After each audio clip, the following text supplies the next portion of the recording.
My name is Claire. I'm 44 years old. I've been married to Mark for nearly 19 of those years. We live in a 2-story house in the hills just north of San Diego, the kind with pale wood floors, white walls, and rosemary bushes growing by the front steps. It smells like clean laundry and candle wax. It feels safe. Safe is what we built. What we chose.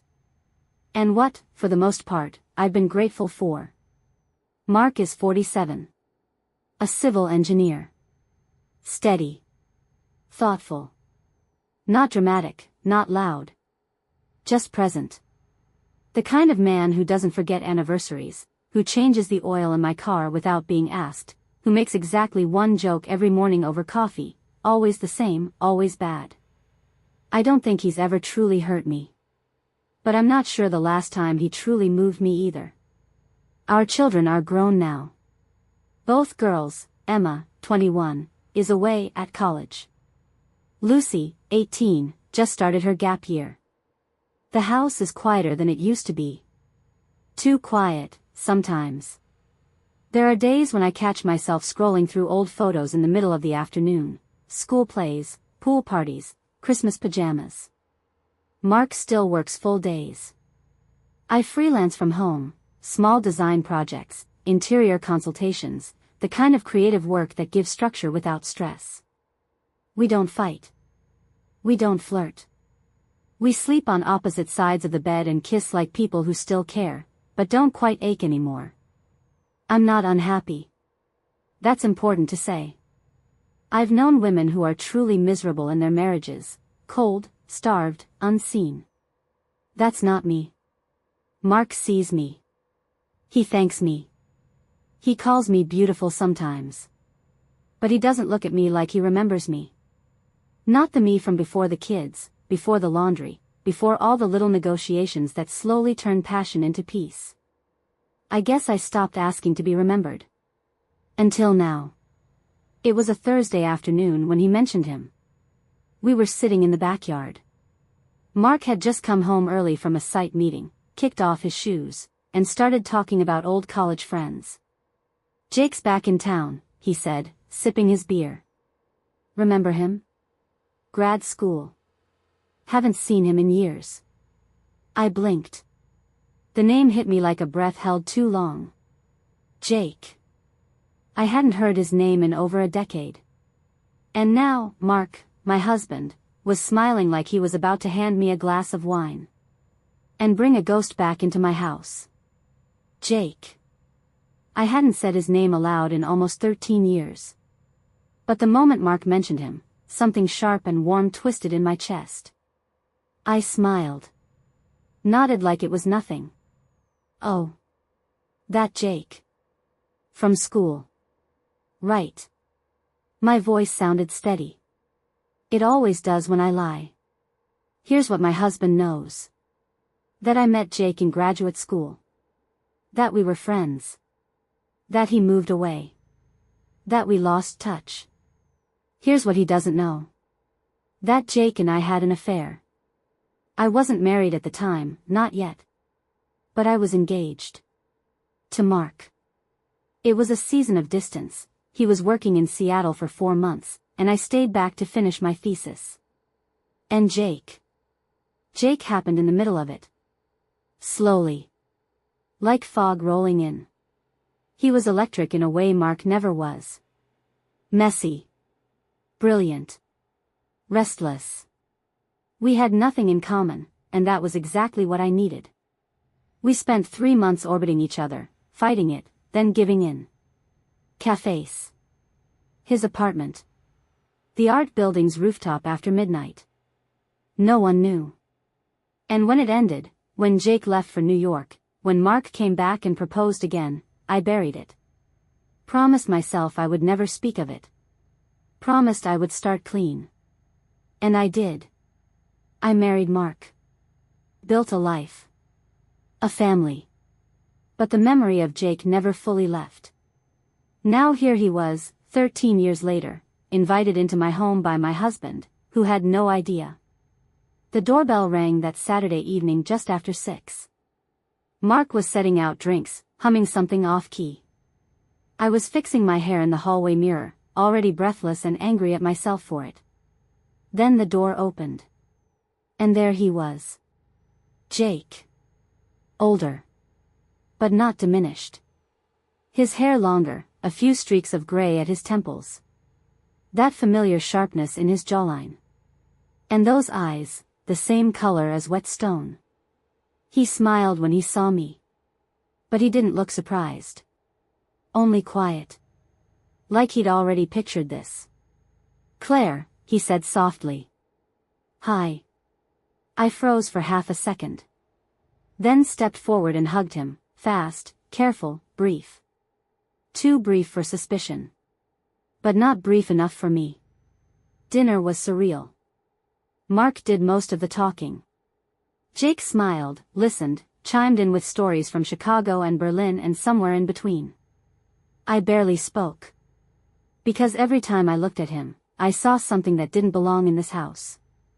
I saw a version of myself I'd packed away like an old dress I couldn't wear anymore. Something reckless. Hungry. Alive.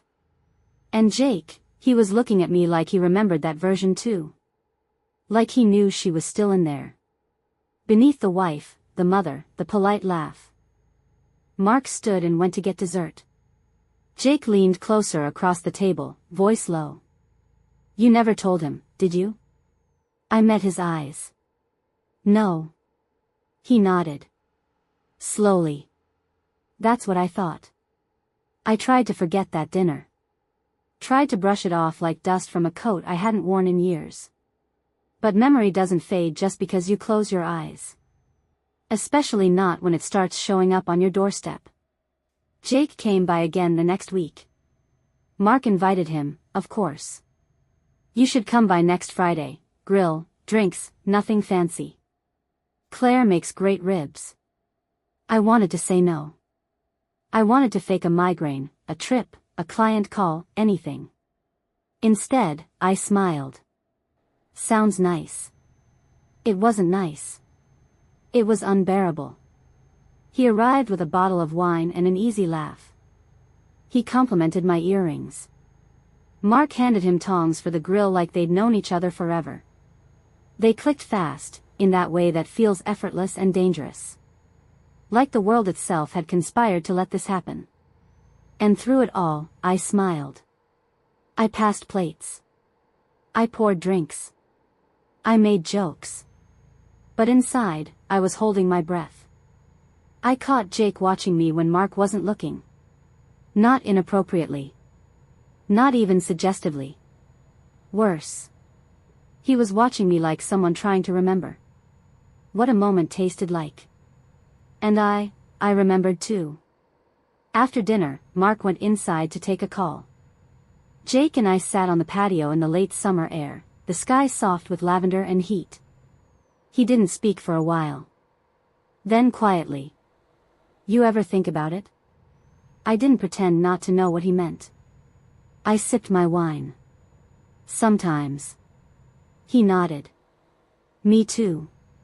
The silence between us grew thick. "Do you regret it?" I asked. He looked at me. Longer than he should have. "No," he said. "Do you?" I opened my mouth. Closed it again. "I don't know," I finally whispered. Later that night, Mark kissed my cheek before bed and turned to sleep. I stared at the ceiling, heart thudding. Not because of what Jake said. But because of what I hadn't said back. The next morning, Jake texted me. Yes. He had my number. From years ago. I'd never deleted it. "Thanks for dinner. You looked like you." No emojis. No question mark. Just the worst kind of honesty. I didn't respond. Not that day. But I read it. Over and over. And each time, I felt something dangerous open, just a little wider. It started with a text I didn't mention. That was all. A single decision not to tell Mark. Jake had messaged me again. He wrote the next morning, simple as ever. You still like lavender tea? I stared at it for 10 minutes before replying. You still remember? I remember a lot of things. And that was it. The first thread pulled. Later that day, Mark asked me how my afternoon went. I said, quiet. Nothing new. That was the lie. It didn't feel like a bomb. It felt like a soft door clicking shut. And when I said it, something inside me shifted, not guilt. Control. I started seeing Jake more often, but never alone. He came over for dinner again. Helped Mark fix the back gate. Dropped off an old speaker for our daughter's room. It was all so casual. So perfectly positioned. But beneath the surface, we were speaking in another language. A look across the table. A pause at the sink. A shared silence on the porch that lasted a few seconds too long. And then, one afternoon, I saw his name light up on my phone while I was folding laundry. You free? My fingers hovered over the keyboard. I typed. Maybe. For what? Just coffee. No scandal. No memory lane. I promise. I didn't ask Mark. I just told him I had a design consult in La Mesa, a residential thing. He kissed my cheek. Said, proud of you, babe. That word, proud, cut deep in that moment. I almost canceled. But I didn't. Jake was already sitting at the cafe when I arrived. Outdoor table. Sunglasses. A book he clearly wasn't reading. When he saw me, he stood, not out of politeness, but like he wasn't sure I'd actually show. Hi, I said, breath catching. He smiled. You came. Don't get excited. It's just tea. You ordered lavender, he asked, already walking inside to get it. And when he returned, same brand I used to drink, same ceramic cup. I realized this wasn't just nostalgia. It was remembrance. And remembrance is always personal. We talked for an hour. Nothing heavy. He asked about the girls, my work. Told me about Berlin, a girl he almost married, the way cities change and don't. But there was a moment, right at the end, when his fingers brushed mine over the table. Just barely. And I didn't move my hand. Not toward him. But not away, either. He noticed. Of course he did. He always noticed. And then he said, softly. You're even quieter now than you were then. I met his eyes. I've had a lot of practice. That night, Mark asked how the consult went. I smiled. Productive. That was lie number 2. And I didn't flinch when I said it. Some nights, I'd find myself staring into the window instead of sleeping. Not outside. At the reflection. Mine. Half lit by the hallway lamp, a ghost of a woman I used to be. The shape of her collarbones. The curve of her mouth when no one's watching. The way the silk of her robe barely held on to one shoulder. I'd watch her like a stranger. Like Jake would. And sometimes, I'd let the robe slip. Just a little. Just enough to feel seen, even in a room with no one there. Jake came by to drop something off. That's what Mark said. He's got that garden hose we needed. Said he'll swing by around 6. Of course I offered to be home. Of course Mark said, great, I'll be working late anyway. He rang the bell at 6:04. Same easy smile. Same undercurrent. The thing he dropped off. Left in the car. He stepped inside, and we both knew. This visit wasn't about hoses. Wine? I offered. Only if you're joining me. We sat on the patio, dusk pressing in, cicadas humming in the distance. My legs were curled under me. His arm resting along the back of the chair. Close. Not touching. But my whole side buzzed like it was. I used to imagine this, you know, he said suddenly. Back then. I looked at him. This exact setup, he went on. You. Me. Somewhere quiet. No sneaking around. Just. He shrugged. Just sitting together. Like we belonged there. I swallowed. My throat felt too tight for tea. Or wine. Or answers. Do you still think about it? I asked. He didn't answer right away. Then, looking at the darkening sky, he said. Sometimes I don't stop. I should have ended it there. Stood. Smiled. Changed the subject. But I didn't. I asked the worst possible question. What would you have done differently?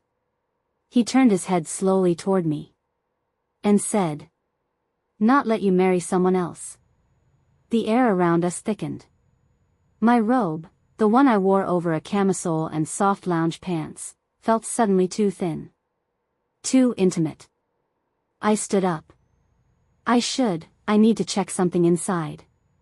He followed. We ended up in the kitchen. I don't remember what excuse I gave. The dishwasher. A timer. Something. But when I turned around, he was there. Close. And I didn't step back. He raised one hand, not touching me. Just brushing a strand of hair behind my ear. His knuckles grazed my cheek. I felt my breath catch. Claire, he murmured. Just my name. Nothing else. And I hated how much I wanted to hear it again. Then, keys in the door. Mark's voice. Too early. Jake stepped back. Fast. Smooth. I picked up the empty glass, as if I'd been cleaning. Mark entered the kitchen, kissed my head. Hey. Did he bring the hose? Jake smiled. Still in the car. It was a hotel. The kind you don't book in advance. The kind tucked between freeway exits and silence. He texted me the address. I said nothing. Just got in the car and drove. Not because I was weak. But because I was already gone. The woman in the mirror of that hotel bathroom didn't look guilty. She looked aware. My blouse unbuttoned halfway. Hair loose. Lips flushed from nothing but anticipation. I stepped out into the room. He was sitting on the edge of the bed, waiting, still in his shirt, like he didn't trust himself to be first. I walked toward him. Slowly. Deliberately. No words. He stood. And I kissed him. Not gentle. Not hesitant. I kissed him like I remembered. Like I had waited 13 years to feel his mouth again. And in some quiet, shameful way, I had. His hands found my waist, slid under my shirt. I let the fabric fall to the floor without stopping the kiss. His mouth was on my neck, my shoulder. I reached for his belt. No one said anything. Because we'd said it all before. Years ago. When he lifted me onto the bed. I didn't tremble. I didn't hesitate. I opened my legs for him like it was the most natural thing in the world. Because it was. Because my body still remembered the weight of his. The rhythm. The way his breath sounded when he was trying not to lose control. And when he finally entered me. Slow, deep. I closed my eyes and let the noise in my head disappear. It wasn't gentle. But it wasn't rough. It was something in between. Something earned. His fingers tangled in mine above my head. My back arched beneath him. His mouth against my skin. And me, moving with him. Not out of rebellion. But out of hunger. After, we lay in silence. My chest still rising fast. My legs tangled with his. There were no, what does this mean, conversations. No tears. No guilt. Just sweat. Heat. And the sound of my phone buzzing from across the room. A message from Mark. Home in 30. Want anything from the store? I stared at it for a long time. Then typed. No, all good. Love you. And hit send with the same fingers that had just held another man's back while he was inside me. I tried. For 3 days after the hotel, I tried to fold myself back into the life I had. I made coffee. I changed the sheets. I kissed Mark before bed. I laughed at his joke about the neighbor's new car. But everything felt too quiet. Like I'd turned the volume down on myself. And only Jake still knew how loud I used to be. I thought guilt would come for me. The way it's supposed to. Like a wave. Like a punishment. But it didn't. What came instead was clarity. A sharp, calm voice in my head. You are not in love with your husband anymore. I stared at Mark while he worked on his laptop. Talking about taxes and patio repairs. And I realized.